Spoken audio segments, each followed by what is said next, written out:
Muita gente tem medo de andar de avião, né? E quanto mais esses acidentes de grande repercussão, chama a nossa atenção, né? Muita gente tem medo de andar de avião, né? E quanto mais esses acidentes de grande repercussão, chama a nossa atenção, né? Então, sim. E uma outra coisa, Lito, até para você colocar mais coisa aí, que nós já até conversamos sobre esse acidente, né? Mas é engraçado, até ligando você que é aviões e músicas, né? Como, né, no passado tinha muito acidente com banda, né, cara? Tinha. O Rich Valley é um deles, Valley, né, cara? é. Famosíssimo, né? Do La Bamba, né? O dia que o Rock morreu. O dia que o Rock morreu, exatamente, né, cara? Teve acidente. O companheiro do Ozzy foi um acidente de avião também, né? Se não me engano, não foi? Só que acho que ele tava pilotando, não é? Não é? O guitarrista, né? Isso. Carlos Gardel. Nossa, tem vários. Mas isso é por quê? É porque é o melhor meio de locomoção. Você acha que o músico ele tá mais susceptível? Porque como ele viaja o tempo todo, ele tá indo de um lado para o outro e tal. E aí, lógico que ele vem passando por todas essas décadas, pegando todas essas mudanças, né? Igual o Lito vai explicar pra gente por que hoje, por exemplo, o acidente do Mamonas provavelmente não aconteceria. Sim. Né? Mas essas mudanças vão acontecendo e lógico, vai reduzindo o acidente, né? Isso, vai melhorando a tecnologia, né? Só para do Mamonas, por exemplo. Várias coisas vão acontecendo para eles tomarem o caminho errado, estar na altitude errada de colidir com uma montanha. Sim. Então, são vários erros para chegar nessa condição. Mas se fosse hoje, mesmo cometendo os mesmos erros, não ocorreria. Porque hoje existe um computador a bordo de um avião, chama GPWS, que ele avisa a proximidade com o solo. Então ele avisa se ele está próximo a terreno e ele analisa através de um banco de dados o terreno à frente e desenha, baseado na velocidade do avião, em altitude, várias coisas, que vai ocorrer uma colisão se permanecer naquela condição. E aí ele avisa para o piloto, pull up, ou seja, puxa o avião para subir. O acidente do Mamonas, se não me engano, foram 30 metros, só que ele só precisava estar 30 metros mais alto e a banda estaria toda viva. Então, a tecnologia veio para solucionar problemas que a gente tinha no passado. Então, é por isso que a investigação de acidente aeronáutico é tão importante. Você tem que descobrir exatamente os fatores que contribuíram para aquilo acontecer e remediar cada um deles. E uma delas é que hoje todos esses aviões que voam praticamente têm um GPWS, um GPWC instalado lá para evitar colisão com o terreno. Não, a cada acidente vai tendo uma evolução, né? Mas o problema é que a incidência de acidente para que haja uma melhora, né? Então, a princípio você pode pensar que é uma coisa reativa, mas quando você analisa o grande... E aí isso concatena com a pergunta que o Sacani fez. No passado, esses caras voavam muito fora do circuito comercial regular de avião. Então, ele não podia esperar um avião da United, da American, da Delta, para ir para onde ele queria ir. Ele tinha que ir com o que tinha. E, a gente está falando de anos 60, anos 70. Se hoje ainda é um desafio, a segurança cresceu muito, mas ainda é um desafio você voar fora do circuito comercial, imagina naquela época. Sim. Então, isso é o que faz a principal diferença. Por que está mais exposto? Sim. Porque os regulamentos são diferentes entre um avião comercial e um que não é comercial, que seria a aviação geral, que nós chamamos. Os regulamentos são diferentes, as margens de segurança são diferentes. E elas têm que ser. Porque se elas fossem as mesmas, não poderia ir para determinados lugares. Sim. Então, não teria sentido existir uma aviação que pode ir para qualquer lugar, entendeu? Mas não quer dizer que seja inseguro. Quer dizer que se todos os protocolos forem seguidos certinho, você diminui a quase zero a possibilidade de acidente. Tem mais uma coisa. Apesar da gente falar assim, é diferente os dois regulamentos, mas a aviação nacional, Brasil, pegando o Brasil, por exemplo, 5% de todos os aviões são comerciais. 95% são geral. Então, a quantidade, digamos, de acidente não é assim exacerbada pela quantidade de aviões que existem voando por aí. Como é que é? 5%? É aviação comercial, somente. Que isso? Você vê o tamanho. O Brasil tem a maior frota de helicópteros do mundo. Helicóptero faz parte da aviação geral. Aí junta avião executivo, junta aviões particulares, aviões agrícolas, e toda essa gama gigantesca, e a gente tem a aviação geral 90% maior, 95%. Agora, uma questão aqui, quando o Iron Maiden pega qual que é o avião do Iron Maiden lá? Era o 747. O 747. Ele tá sob qual legislação? A da aviação comercial? Porque o avião que ele tá igual o AC/DC agora, chegou no 380, não foi? Isso, que desceu ali, né? Uhum. Eles estão sob qual regimento? Geralmente estão no regime da aviação comercial. Comercial. Ele era piloto de linha. Ele é piloto de linha. Né? É que ele aposentou. Pela idade, ele não pode mais exercer. Certo. Mas ele é licenciado como piloto de linha aérea. Então ele segue o regulamento da aviação comercial. Ele que e o avião falando também. É o Bruce Dixon, que é o vocalista do Iron Maiden. A gente fala como se fosse nossos colegas. É, assim, isso né? mesmo. Mas porque é um avião de banda. Né, um fretado, banda, mas ele está na aviação comercial. E ele pilotava. Que como ele tinha licença de piloto, eles alugaram um Boeing 747, que é aquele de 2 andares da Boeing, e ele que fazia questão de pilotar o avião com a banda. Então, todo equipamento, a banda e ele pilotando. Esse é o prazer dele de voar. E eu te escutei falar que o Dinho, ele tinha um amor pela aviação também, né? Tinha. Quem nasce em Guarulhos, ou ama ou odeia a aviação. Não tem barulho, meio jeito, né? Não tem meio termo. Então, mas só que nesse caso ele não tinha licença, né? E na época, eu até vi repercussão, não na época, né? Agora é recente, que na época era um menino, né? Uhum. Mas repercussão de que possivelmente ele podia até estar pilotando aquela aeronave. Uhum. Você acredita nisso?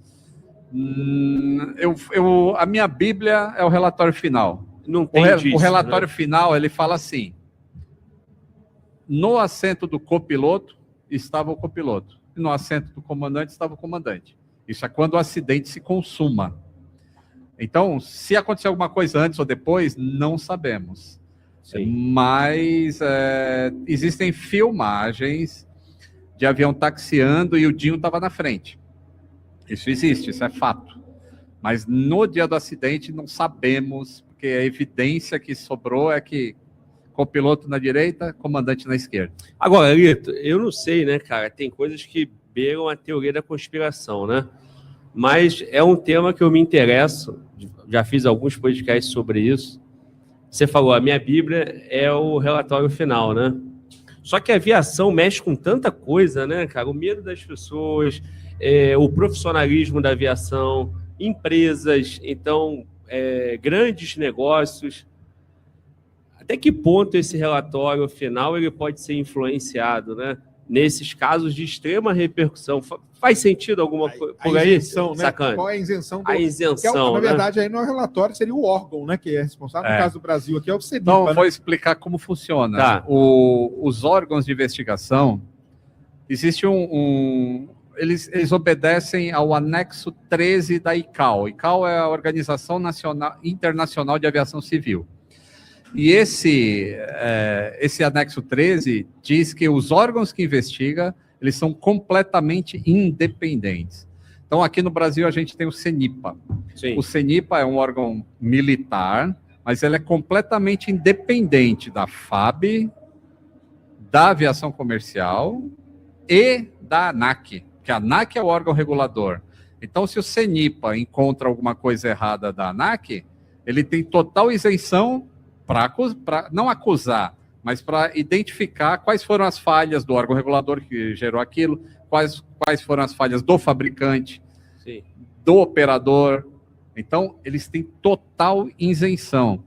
E você vai ver isso provavelmente no relatório final do voo, da Voipaz, vai ter, você vai conseguir identificar assim, caramba, eles conseguiram identificar todos esses problemas assim que levaram ao acidente. Sim. Mas nós temos casos. Eu sei, existiu uma vez, eu estava conversando com o pessoal do CENIPA. Sim. Foi após eu recebi uma comenda lá de trabalhar pela segurança do voo.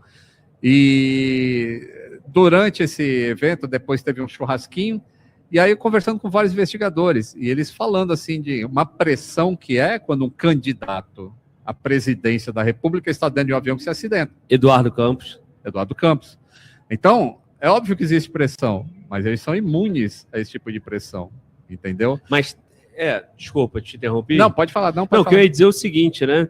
Qual caso esse relatório mostrou assim, uma barbaridade, né? Como, de repente, alguém que não estava habilitado para pilotar, estar pilotando, ou nesses casos que no Brasil nós tivemos o candidato a presidente e tivemos também ministro da STF. Sim.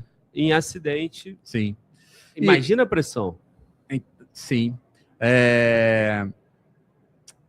Aconteceu um acidente recente em que foi muito semelhante ao acidente do Teori Zavascki. Sim. Muito semelhante. Mas não tinha um político a bordo. Tá, entendi. Foi a mesma coisa. Entendi. Os mesmos Se você erros. bota um político a bordo, aí vai acontecer. Tem um livro meu ali, depois. Se você bota o político a bordo, aí já muda a coisa, porque aí existem interesses de dois lados diferentes. É por isso que você tem que se basear no órgão isento, técnico. Sim. Então, tem lá. Você pega o acidente do Eduardo Campos, cara, é uma aula de ciência ali. O atuador estava com tal posição, então o flap estava em tal posição. Eles são muito mais descritivos. Tem foto das coisas, todas as evidências que estão baseando o relatório estão lá. Então, quando alguém fala assim, foi sabotagem, baseado em que você está falando isso? Me mostra a evidência de que foi sabotado. Aí não tem evidência, porque falar é fácil. Nesse caso, entra algum outro órgão para ajudar ou para auxiliar na investigação? Tipo, sei lá, a Polícia Federal da Vida? Não tem. E aí entra agora, vou responder mais ou menos a tua pergunta, assim, e esse trabalho, assim, com quem que o CENIPA acusa no relatório? Essa é a grande diferença da investigação de acidente aeronáutico. Você parte do zero, assim, não existe culpado. Ponto. Quando você vai investigar, vou falar do acidente do TAM Fokker 100, que uma bomba explodiu a bordo, abriu um buraco no avião e o engenheiro foi ejetado e caiu, acho que não lembro agora onde que foi, mas perto de São Paulo. Bom, explodiu o avião, pode ter sido uma pressurização, o que aconteceu? CENIPA chega na cena do crime. E aí começa a investigação. No momento que eles identificam que, temos artefatos aqui que não foi... Isso aqui é bomba. Para a investigação na hora, não faz mais investigação. Aí chama... Agora é Polícia Federal. Entendi. E aí não sai relatório final disso. Porque não foi um acidente, foi bomba. Porque tem uma evidência de crime. Crime, Agora é um acidente de verdade. A CENIPA vai e eles investigam tudo que o ser humano ele pode errar. Desde a fabricação do avião, desde o projeto. Existem diversas coisas que podem acontecer com erro. Quando você vai buscando culpar o piloto, culpar o mecânico, você não resolve o problema da segurança. Porque o princípio todo ser humano erra.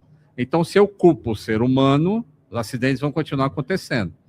Se eu tento entender o que causou o que levou o ser humano a cometer um erro, aí eu consigo consertar essas outras coisas. E essa a beleza de um relatório final. Quando você vê, olha o que os caras conseguiram fazer.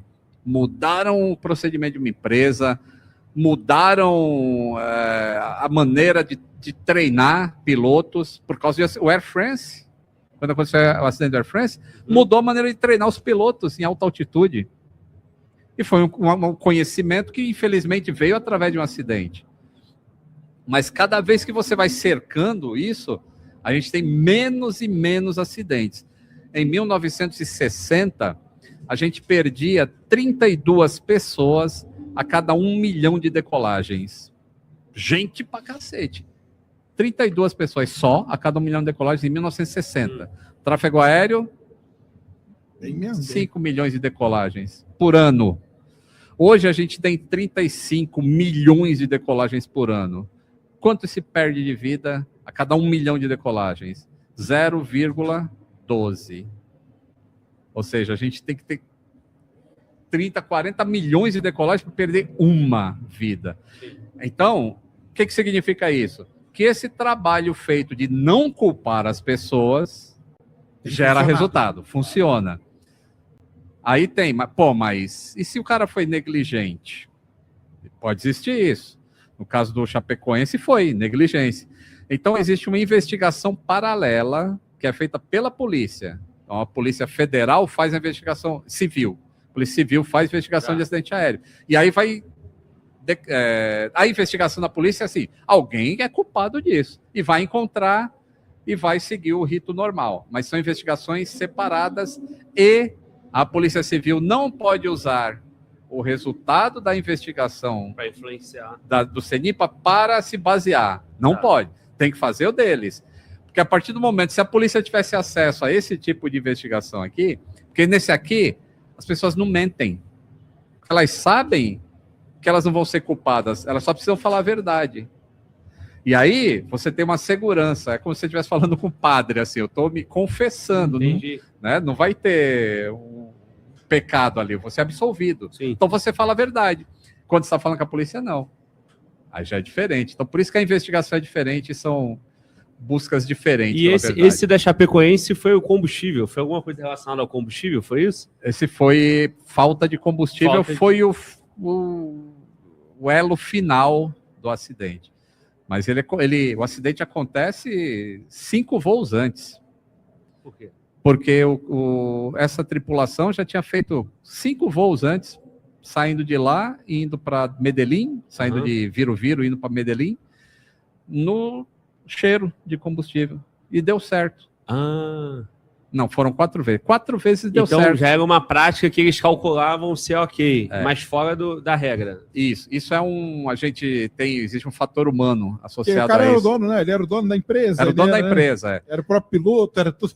É o desvio de norma. Assim, existe uma norma que o avião ele tem que voar de um ponto A para ponto B. Chegou no ponto B, não dá para pousar. Ele tem 45 minutos de espera e mais combustível para ir para o ponto C. E mais 45 minutos de espera. Então tem que ter esse combustível. Aquele cara que ele fazia, ele voava do ponto A para o ponto B com o que tinha, chegava perto da reserva. Às vezes entrava na reserva. Se não tiver autorização. E aí, como é que ele fazia isso? Ele dizia que no meio do caminho ia abastecer em Cochabamba, mas não parava. E segue o jogo. E deu certo. E quando dá certo, o cérebro premia o cara. Fala assim, olha, você é bom, hein? Porque tem um regulamento que diz que é para fazer assim, você faz assim e dá certo. Aí ele passa a considerar aquilo o novo normal. Não é mais anormal. E aí as margens, até que um dia ele chega lá, a torre fala, tem um avião em emergência, você não pode pousar agora, espera aí. Esperou, acabou o combustível. Nesse momento, acabou o combustível. Acabou o combustível e aí... O acidente. Quantas vidas ali? Não lembro exatamente quantas vidas, mas foram 6 sobreviventes só. O time da Chapecoense praticamente inteiro foi fazer... E era um voo fretado, não era isso? Voo só para o time. Ali eu tenho uns negócios ali, tinha o time, tinha jornalista, muitos jornalistas, então, de 30, 40 pessoas. Mas ele voava para outros times também, né? Ele levou a seleção para Argentina com o Messi. Eu acho que tinha, não sei se teve alguma investigação dele com a Conmebol, com a empresa dele, porque ele naquela Copa Sul-Americana, né? Sul-Americana, né? Ele fez vários voos para os outros times. Ele adesivava o avião com o adesivo do time, né? Para fazer. Ele botava, tinha o do Chapecoense. Cara, no dia que eu falei, caramba, cara, por que os caras pegaram um avião comercial, cara, direto, cara? Pô, tá doido. Tinha algum... O que eu falo é isso, né? Acaba tendo fatores externos que a gente não vai saber, né? Existem... E que quando você vai ver, pega uma investigação dessa, existem várias coisas. Por exemplo, tentaram culpar a ANAC por esse acidente, porque o avião ele ia sair de São Paulo para Colômbia. Só que era um avião boliviano. Aí existe uma regra da aviação que, você não pode pegar um terceiro país para fazer um voo entre uma origem e um destino, que é outro país. Tem que ser ou um avião brasileiro para ir para a Colômbia ou um avião colombiano para ir para a Colômbia. Isso pode. Sim. E aí a ANAC não liberou esse avião decolar de São Paulo. Porque se ele tivesse decolado de São Paulo, daria combustível. Mas não pode. Segue seu regulamento. Cumpriu a regra, né? E aí existiam opções para o time da Chapecoense, como, por exemplo, fretar um avião da Gol. Saía de São Paulo e ia. Só que era mais caro. Não, e eles já esse da Lamia era mais barato. Mas eles já tinham feito isso durante aquela Sul-Americana. Esse que é o negócio, que eles já tinham usado o da Lamia? Não, tinham usado um... Da Gol. O da Gol. Um da Gol. E aí acho que viram o preço e... Não, vamos com esse aqui que é melhor, mais barato. E aí... Não, e o acidente do Chapecoense é incrível justamente pelo sobrevivente, né? Teve um jogador de futebol, o Alan Ruschel, alguma coisa assim, continuou a jogar futebol. Sim. A Bobear tá jogando até hoje, graças a Deus. Isso aí é Você já chegou a conversar com algum deles? Inimaginável. Não, até chamei o Folber, que perdeu a perna, né? E para fazer podcast, mas não bateu a agenda ainda. Que é o goleiro que perdeu a perna, não foi? Isso. Então, mas incrível, porque assim, no nosso imaginário, e talvez até isso seja estatístico, acidente de avião não tem sobrevivente. Ou não é bem assim? Esse é o imaginário. Isso. Esse é o imaginário. Tá bom. Mas quando a gente pega, por exemplo, 30 de dezembro de 2024, um avião da Japan Airlines, ele estava pousando lá em Tóquio, e tinha recém acontecido um terremoto e tinha uma operação de resgate com os militares. E tinha um aviãozinho parado na pista, um avião de militares. E o A350 vinha atrás da JAL, pousou e não conseguia enxergar o que estava na frente. E bateu um avião no outro. Todo mundo que estava nesse aviãozinho militar morreu. O avião da comercial, um A350, quase 300 passageiros lá dentro. Saiu da pista.